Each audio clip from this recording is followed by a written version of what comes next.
നിന്റെ കണക്കെഴുതി ഇനിയും തീർന്നില്ലേ? തീർന്നു. കച്ചവടം നന്നായി നടക്കണമെന്ന് കേട്ടപ്പോ കുറച്ചെങ്ങും അല്ല ആശ്വാസം എന്റെ അമ്മേ. വേണമെങ്കിൽ ഇതൊക്കെ പൊതിഞ്ഞ് ശരിയാക്കി വെച്ചോ. ഇനി ഞങ്ങൾക്ക് വയ്യ, ഒരു ദിവസത്തെ കഷ്ടപ്പാടാ. ഞാൻ പറഞ്ഞില്ല കഷ്ടപ്പെടാൻ. പിന്നെ ആരുടെ നിനക്ക് വേണ്ടി കഷ്ടപ്പെടാൻ? നിന്റെ കൊണ്ടുവന്ന് നിർത്തിയിട്ടുണ്ടോ അവിടെ? ആരെ കൊണ്ടുവന്ന് നിർത്തിയിട്ടുണ്ടോന്ന്? അതും കൂടെ കണ്ടിട്ട് വേണം മുത്തച്ഛിക്ക് കണ്ണടയ്ക്കാൻ. കൈകാതങ്ങ് നടത്തുക. വലിയ തറവാടാണെന്നും പറഞ്ഞ് അന്വേഷിച്ച് ചെല്ലുമ്പോ കുട്ടിയെ കാണാൻ ഭംഗി ഉണ്ടാവില്ല. ഭംഗി നോക്കി ചെന്നാലോ ചുറ്റുപാടും പരിസ്ഥിതിയൊക്കെ മോശമാവും. ആ പത്തായപ്പുരയിലെ ജഡ്ജി ശിവദാസ മേനോന്റെ മരുമകളെ അന്വേഷിച്ചിട്ട് അവര് ഒരു വിവരം അറിയിച്ചില്ലല്ലോടി. അറിയിക്കും, കാത്തിരുന്നോ. എന്റെ അമ്മയെ അവനവന്റെ പരിസ്ഥിതിയും കുറച്ച് നോക്കണ്ടേ? നിന്റെ പരിസ്ഥിതിക്ക് ഇപ്പൊ എന്താടാ ഒരു കുറവ്? ഒരു കുറവുമില്ല. വല്ല കുറവും ഉണ്ടെങ്കിൽ തന്നെ ഇപ്പൊ അതും തീർന്നു. കാശും പണേ കുറവുള്ളൂ, തറവാട്ട് മഹിമ കുറയോ? വിത്തിനും പത്തിനും കൂടെയുള്ള ഏക സന്തതിയാ. അതുകൊണ്ട് ഏത് ദുബായ് ഷേഖിന്റെ മോളെ കല്യാണം ആലോചിച്ച് പോന്ന? പോയെന്ന് വരും. സംബന്ധം ആലോചിച്ച് പോകുന്നതേ കക്കാൻ പോകുന്നല്ലോ, കുറ്റമൊന്നുമല്ലല്ലോ. എന്നാ മൂന്നാളും കൂടി ആലോചിച്ച് ഉറപ്പിക്ക്. ഞാൻ ഉറങ്ങാൻ പോവാ, കാലത്ത് പീടി ഉറങ്ങാനുള്ള. നമ്മുടെ സർക്കിൾ ഇൻസ്പെക്ടർ ശങ്കുണ്ണി നായരുടെ മകള് നല്ലോണം വെളുത്തിട്ടാത്രേ. MA വരെ പഠിച്ചിട്ടുണ്ടെന്ന്. നമുക്കതൊന്ന് ആലോചിച്ചാലോടി. ഏയ് അതൊന്നും വേണ്ടാമേ. ആ പെണ്ണിന് ഇത്തിരി കോങ്കണ്ണുണ്ടത്രേ. അയ്യേ, എന്നാ നമുക്ക് വേണ്ട. നമുക്ക് വേണ്ട.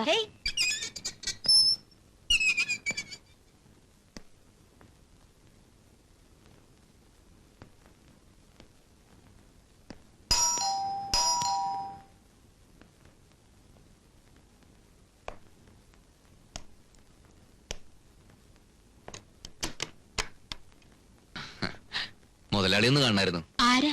മനസ്സിലായില്ല. ബ്രൈറ്റ്സ്മെൻസ് ക്ലബ്ബ് ഒരു പെട്ടിപ്പിടി കിട്ടുന്ന. ഓ, ഞാൻ വിളിക്കാം, അകത്തേക്ക് ഇരുന്നോളൂ.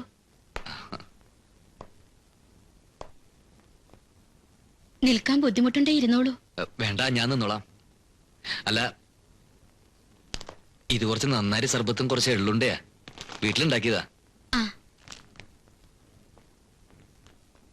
എന്താ പടക്ക? എന്താ ചമേ? നന്നാരി സർവത്താ. എന്താ കുട്ടി ഇങ്ങോട്ടൊക്കെ? മനപ്രയാസമുള്ളൊരു കാര്യം പറയാൻ വേണ്ടി വന്നതാ. ഇത് വല്ല പള്ളിയോ മറ്റോ ആണോ മനപ്രയാസമുള്ള കാര്യം പറയാൻ രാമൻകുട്ടി? ഇത് എന്റെ ഒരു കൊച്ചു വീടല്ലേ. അല്ല, ഇത് മുതലാളിയോട് മാത്രം പറഞ്ഞിട്ട് കാര്യമുള്ളൂ. അപ്പൂട്ടിയായിട്ട് യോജിച്ചു പോവാൻ വലിയ ബുദ്ധിമുട്ടാ. ഏതപ്പൂട്ടി? കടയിലേക്ക് സാധനങ്ങൾ വാങ്ങാൻ മുതലാളി ഏർപ്പാടാക്കി തന്ന. ഓ, അവന്റെ പേര് അപ്പൂട്ടി എന്നാണല്ലേ. അവന്റെ സഹായം ഇല്ലാണ്ട് തനിക്ക് ഇതും വെച്ചോണ്ട് അവിടെ ഒറ്റയ്ക്ക് കച്ചവടം നടത്താൻ പറ്റോടൂ? എഴുതി കൊടുത്ത സാധനങ്ങളൊന്നും വാങ്ങിക്കൊണ്ടു വരില്ല. കാശിന്റെ കണക്ക് ചോദിക്കുമ്പോ ദേഷ്യപ്പെടുകയും ചെയ്യും. താൻ എന്തോടെ ഇവിടെ കിടന്ന് വട്ടപ്പാലം ചിട്ടണേ? നിന്ന് സംസാരിക്കേ. ഞാനിവിടെ ഇരിക്കണു. ആട്ടെ, ഇതൊക്കെ പോട്ടെ, ഇപ്പൊ എന്താ പ്രശ്നം? അപ്പൂട്ടി കുറ്റവും കുറവില്ലാത്ത ആരാ ഉള്ളേ മാധവൻകുട്ടി? കുറച്ചൊക്കെ ക്ഷമിക്കുക, അല്ലാണ്ട് എന്താ ചെയ്യ? മറ്റൊരാളെ ആശ്രയിക്കാതെ കഴിയാൻ പറ്റുമോ കുട്ടിക്ക്? ആ നന്നാരി സർവത്ത് കുടിച്ചിട്ട് എന്റെ ആരോഗ്യം നന്നായിക്കോട്ടെ എന്ന് കരുതിയിട്ടല്ലോ അത് ഇങ്ങോട്ട് കൊണ്ടുവന്നത്. അതൊക്കെ പരസ്പരം സ്നേഹം കിട്ടാനുള്ള ഒരു കൊച്ചു തന്ത്രം അല്ലേ? അതേന്ന് പറയൂ. ആ തന്ത്രം എന്തു കുട്ടീനെ പറഞ്ഞത്? അയ്യോ, മറന്നു. നാരായണൻകുട്ടി. ആ തന്ത്രം ക്ഷമാപൂർവം ഈ കുട്ടി ആ കുട്ടിയുടെ നേർക്ക് പ്രയോഗിക്കുക. ഫലിക്കും. ഫലിച്ചിട്ടുണ്ട്. ഇല്ലെങ്കിൽ വേറെ എഴുതി തരാം. മനസ്സിലായോ അച്ചുകുട്ടിക്ക്? നടക്കാൻ വല്ല ബുദ്ധിമുട്ടുണ്ടോ? ഇല്ല, നടന്നാ വന്നത്. എന്നാ പിന്നെ നിരങ്ങി തന്നെയാണ്. പൊക്കോളൂ. അല്ല, പോയിക്കോളൂ. അച്ചാമ്മേ പാവം. വിളിച്ചായിരുന്നോ? പുറത്താരെങ്കിലും വന്ന് ആരാ എന്താന്ന് ചോദിക്കാണ്ട് എന്തിനാ അകത്തേക്ക് കയറ്റി വിടണേ? അച്ചായന് ബുദ്ധിമുട്ടായോ? അച്ചാമ്മയ്ക്ക് ബുദ്ധിമുട്ടായോ? ഇല്ല, എനിക്ക് സ്വല്പം ബുദ്ധിമുട്ടായി. ഇങ്ങടാണോ പോണ്ടേ അതോ ഇങ്ങടാണോ? കൂടി കൂടിയതിനും കുഴപ്പമാണോ?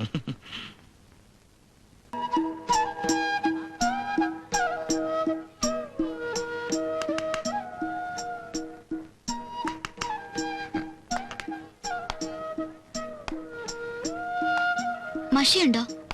മഷിയോ? ഉണ്ടല്ലോ.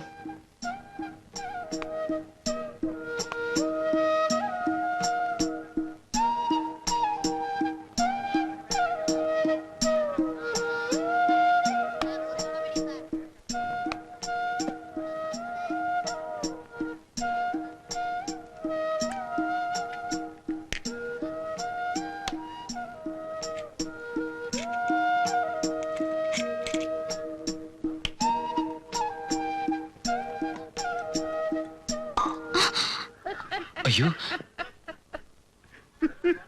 സോറി.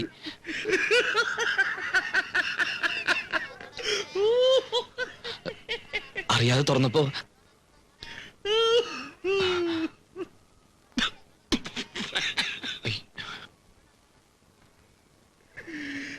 ഒരു പ്രണയകഥയുടെ ദുരന്തം. മഷിപുരണ്ട ജീവിതങ്ങൾ. ഈ ആഴ്ചത്തെ വായിച്ച ഇല്ല.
ചാന്ത് പൊട്ട് വള റിബണുകൾ, ചാന്ത് പൊട്ട് വള റിബണുകൾ, മാക്സികൾ, ബഹുവർണ്ണ മാക്സികൾ, കംപ്ലീറ്റ് ലേഡീസ് ഐറ്റംസ്, മിക്സിയിൽ അടിച്ചെടുത്ത ശീതളപാനീയങ്ങൾ,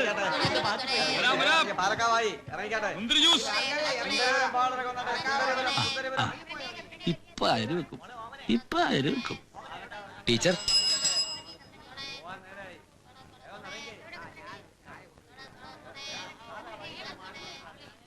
മഷിക്കറ പോയോ? അലക്കി നോക്കിയില്ല. ഉടനെ ഇത്തിരി ചുണ്ണാമ്പ് പുരട്ടിയാൽ മതിയായിരുന്നു.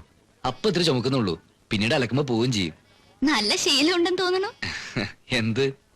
അല്ല, സാരിയിൽ മഷി ഒഴിച്ചിട്ടേ. എനിക്ക് ആദ്യമായിട്ട് പറ്റിയൊരു അബദ്ധ, ക്ഷമിക്കണം കേട്ടോ. ക്ഷമിച്ചാലില്ലെങ്കിലും ചീത്തയായത് എന്റെ സാരിയല്ലേ.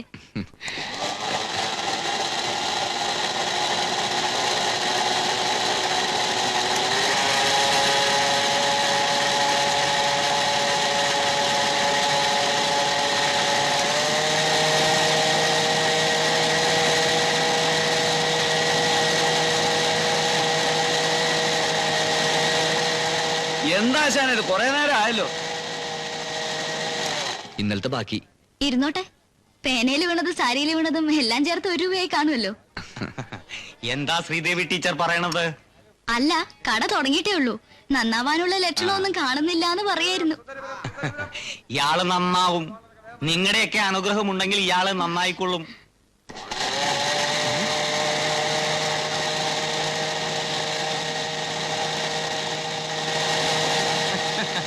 ആ കുമാറിന് പ്രാന്താണ് മോനെ, നീ മുറുക്കാൻ എടുക്ക്.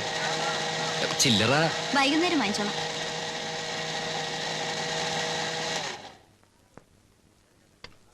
അപ്പൊ കുമാരൻ പറയണത് ശരി തന്നെയാണ്. എന്ത്? അല്ല, കുമാരൻ പറയാണ്, കാലത്തും വൈകിട്ടും നാരായണൻകുട്ടിയുടെ കടയില് ഹാജർ വെച്ചിട്ടേ ശ്രീദേവി ടീച്ചർ പോവുള്ളൂ എന്ന്. ഇല്ലാത്തൊന്നും പറഞ്ഞു പരത്തില്ലേ ചെട്ടിയാരെ. നാണം പറഞ്ഞുണ്ട്, നാണം പറഞ്ഞുണ്ട്. മഷിക്കറകളാണ് മരുന്നുണ്ട്, വേണോ ആവോ? വേണ്ടപ്പോ പറയാം. ആ